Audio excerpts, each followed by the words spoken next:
Assalamualaikum warahmatullahi wabarakatuh.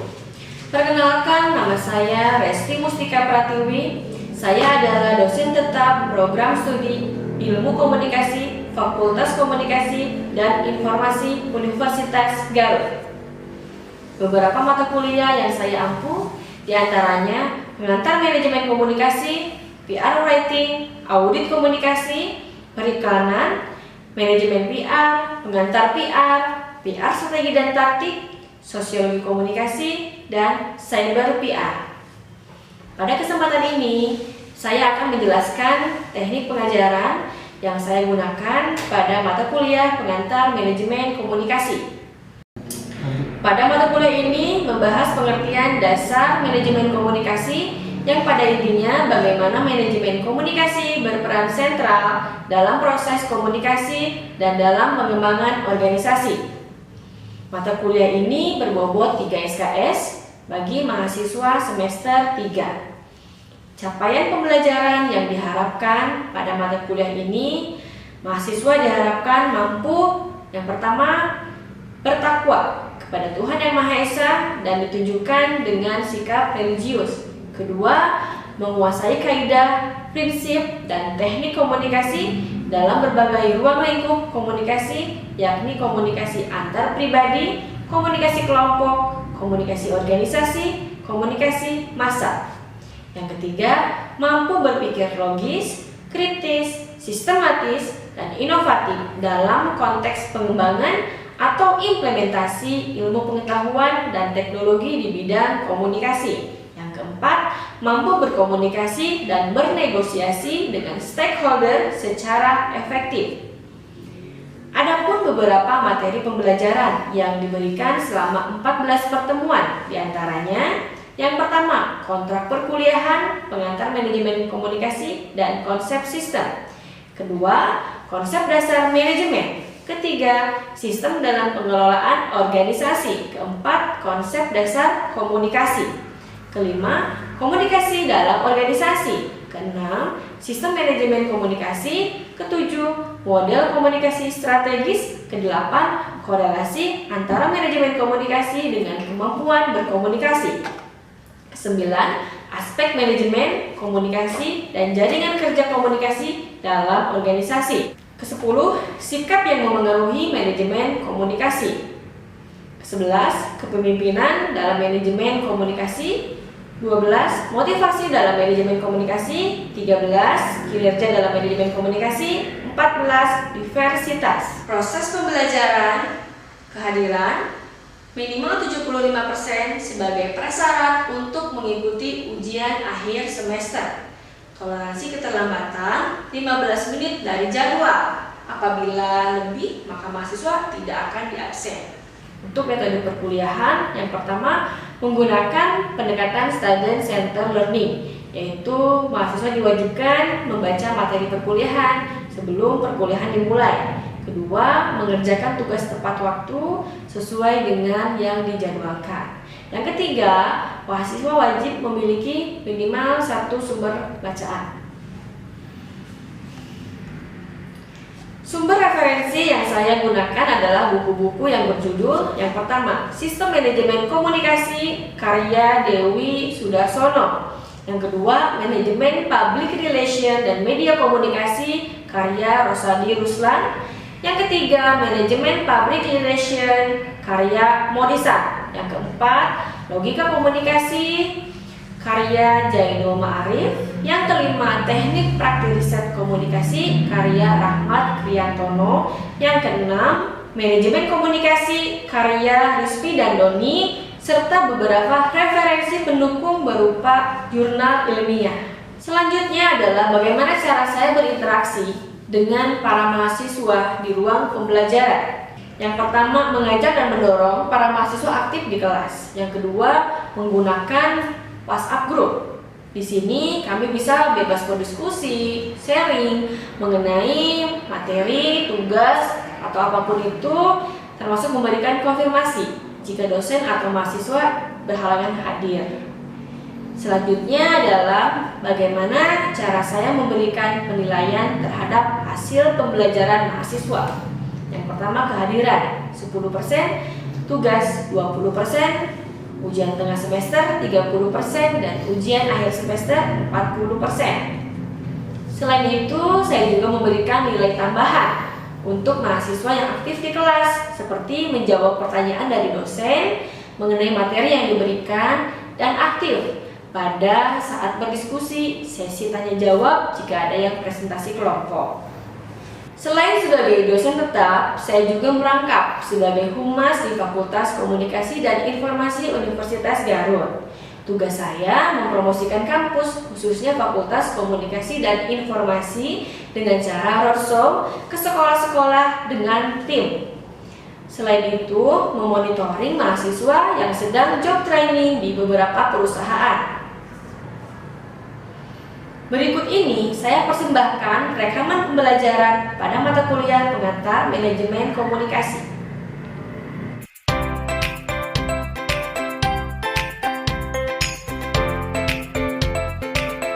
Assalamualaikum warahmatullahi wabarakatuh. Waalaikumsalam warahmatullahi wabarakatuh. Oke, ketemu lagi dengan saya Resti Mustika Pratiwi di mata kuliah pengantar manajemen komunikasi. Oke. Sebelum perkuliahan dimulai, ya, mari kita berdoa dulu ya. Semoga perkuliahannya lancar ya, nggak ada hambatan apapun. Al-Fatihah, mulai.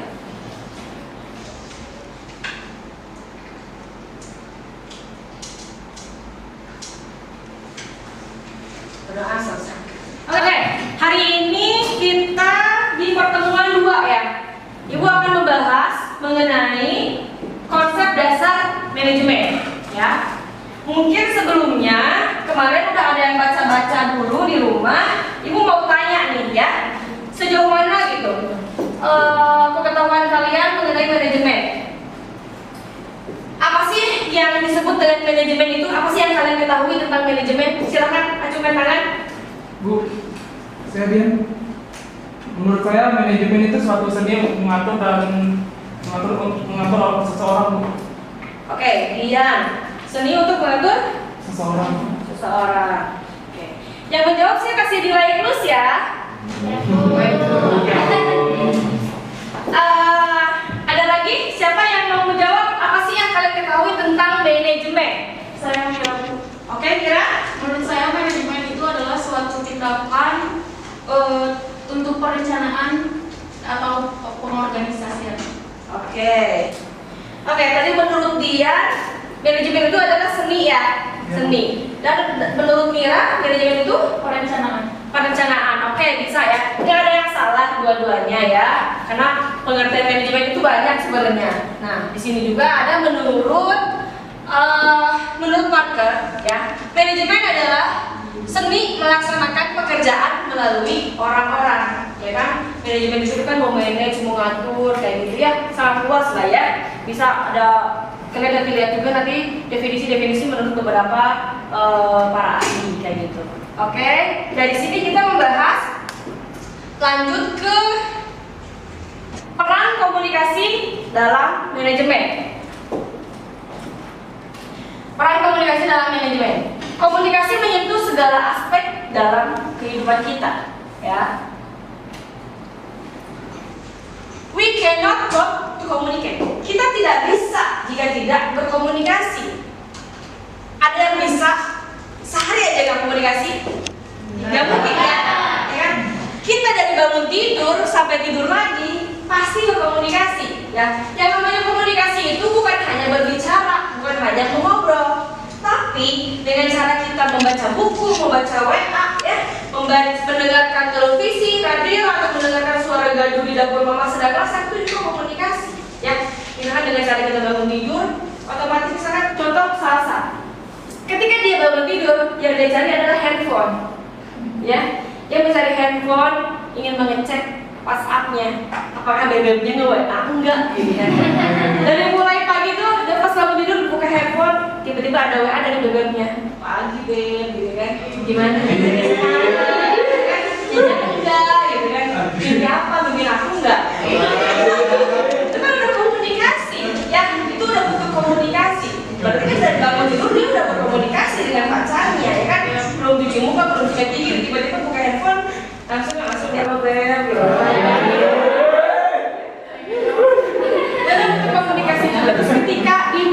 bangun tidur, tiba-tiba di rumah tuh udah berisik, udah gaduh, suara televisi, suara mama sedang memasak, itu komunikasi. Berarti Dimas tahu kan kondisi di luar rumah tuh, oh papa lagi nonton berita nih, gitu kan. Oh si mama lagi masak nih, nyiapin sarapan. Itu juga komunikasi ya.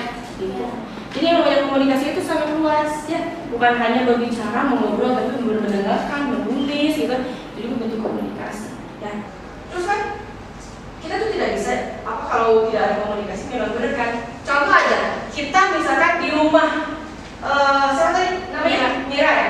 Mira bisa nggak sehari aja nggak ada komunikasi sama mama, sama papa, sama kakak, atau sama adik? Bisa nggak?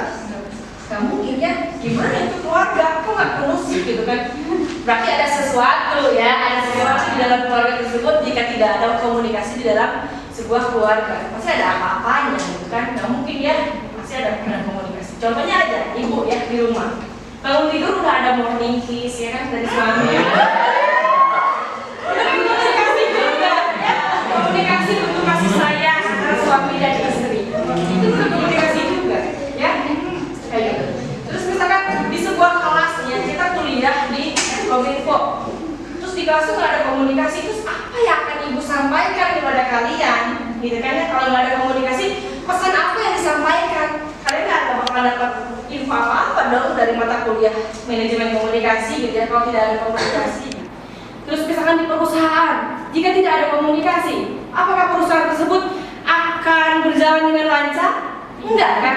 Ya, jelas yang namanya komunikasi itu sangat penting di mana-mana ya. Nggak kebayang coba di perusahaan ataupun di organisasi nggak ada komunikasi, ya nggak bakal berjalan dengan lancar. Gimana kita mau memperbaiki perusahaan tersebut lebih baik lagi kalau tidak ada komunikasi, gitu kan? Contoh misalnya kalian anak band atau misalkan anak paduan suara, kan kalau nggak ada komunikasi kok nyanyi lah gitu. Kalau anak tunggu gitu kan nggak ada suaranya, kan nggak ada komunikasi, apa yang akan disampaikan gitu ya, kayak gitu. Terus yang namanya juga kan tidak selalu lancar, ya kan? Pasti ada hambatan, ya. Salah satunya ada yang tahu nggak? Apa sih yang disebut dengan hambatan komunikasi itu? Siapa ada yang tahu nggak di sini? Banyak sekali contoh hambatan komunikasi. Silakan angkatannya. Silakan, kamu siapa namanya? Nama saya Putri. Oke, Putri, hambatan komunikasi yang kamu ketahui itu apa? Salah satunya kebudayaan. Kebudayaan. Oke, Putri, saya kasih nilai plus ya. Kebudayaan. Oke, budaya. Iya jelas. Yang namanya budaya itu jelas menjadi hambatan komunikasi. Contohnya ketika Putri kan dia asli orang Sunda ya, asli orang Sunda. Kerja di sebuah perusahaan yang bonafit, perusahaan besar di Indonesia ya kan contohnya. Putri asli orang Sunda. Kamu siapa namanya? Rizky. Nah, Rizky itu adalah orang Amerika. Ya, dia orang Amerika, sama kerjanya satu kantor sama Putri. Ya, ketika contohnya misalkan si Rizky ini adalah karyawan baru di perusahaan tersebut ya. Ketika niat Putri baik dan tulus ya, ingin bersilaturahmi ke apartemen Rizky ya, tapi karena mereka beda budaya ya, budaya Amerika dan budaya Sunda itu beda kan. Kalau kita mah kita ngancam misalkan ke rumah orang, ke rumah teman, silaturahminya gitu kan ya. Tapi kalau di budayanya dia, di budaya Amerika contohnya misalkan beda, seperti itu. Jadi malah si Rizky ini terusik dengan kedatangannya Putri ke apartemen. Ngapain sih dia kesini, ganggu aja gitu kan. Jadi lebih ke apa ya? Jadi sok tahu lah, jadi kayak pengen tahu privasinya Rizky. Padahal kan niatnya Putri baik, ya bawain kue, bolu atau apa gitu ya, berkunjung ke apartemen Rizky sambil kenalan, ngobrol silaturahmi lah ya, biasa orang Sunda nanya. Karena beda budaya ya, mereka berbeda budaya. Jadi menjadi hambatan komunikasi kan, yang tadinya dia niat baik tapi diterima sama Rizky-nya kebalikannya gitu kan ya. Jadi ya jadi hambatan komunikasi. Jadi dia merasa terusik gitu kan, jadi juga tersinggung kayak gitu, jadi hambatan komunikasi ya. Itu contoh dari budaya gitu. Oke, siapa lagi yang tahu hambatan komunikasi? Oke, siapa? Yusril. Oke. Dirasain belakang-belakang gitu ya, karena kan kemarin COVID, jadi ada kelas yang online gitu. Yang saya rasakan itu hambatan komunikasi dari sinyal. Sinyal.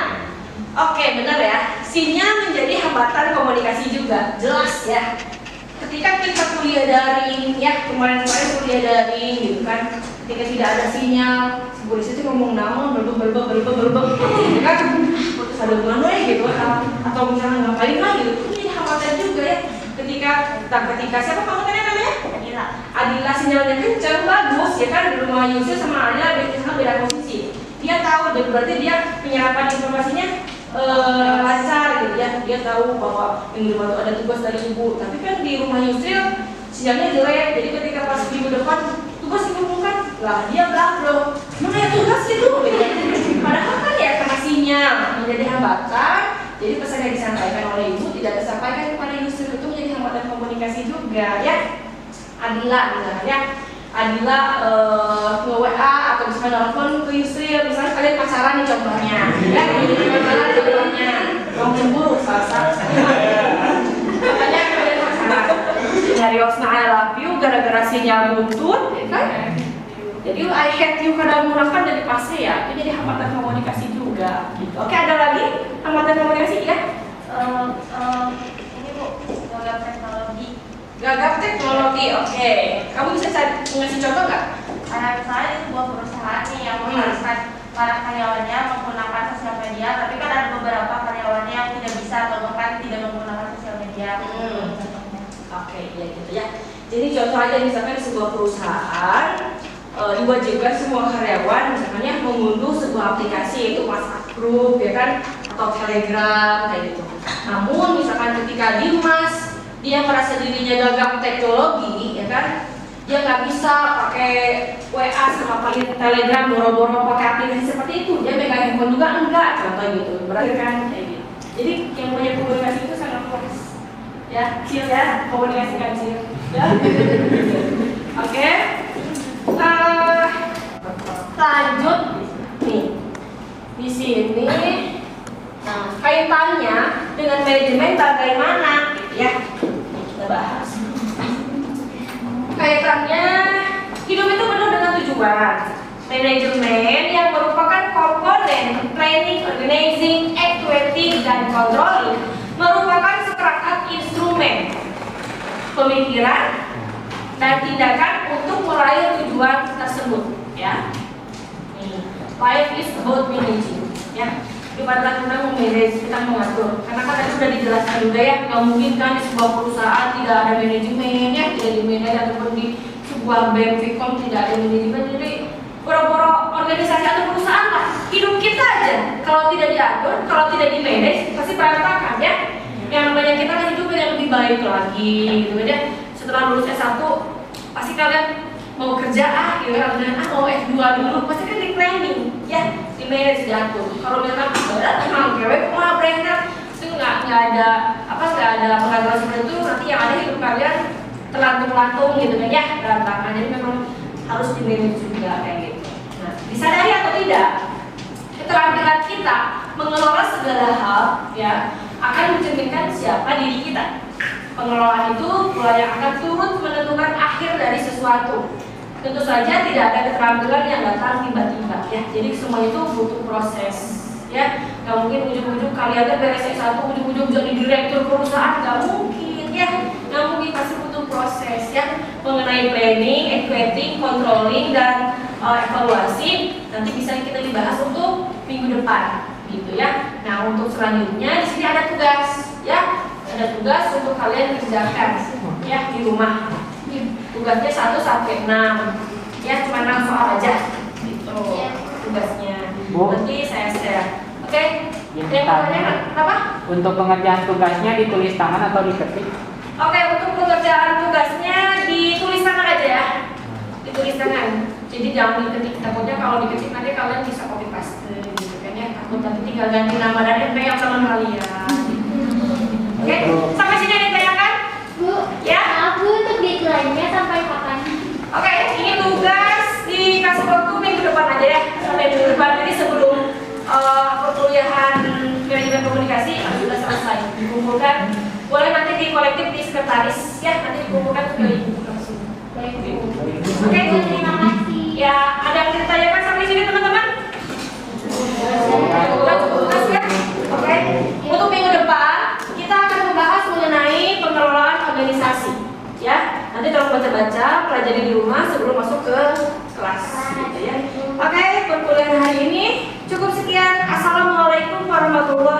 wabarakatuh. Waalaikumsalam warahmatullahi wabarakatuh.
Terima kasih atas perhatiannya. Assalamualaikum warahmatullahi wabarakatuh.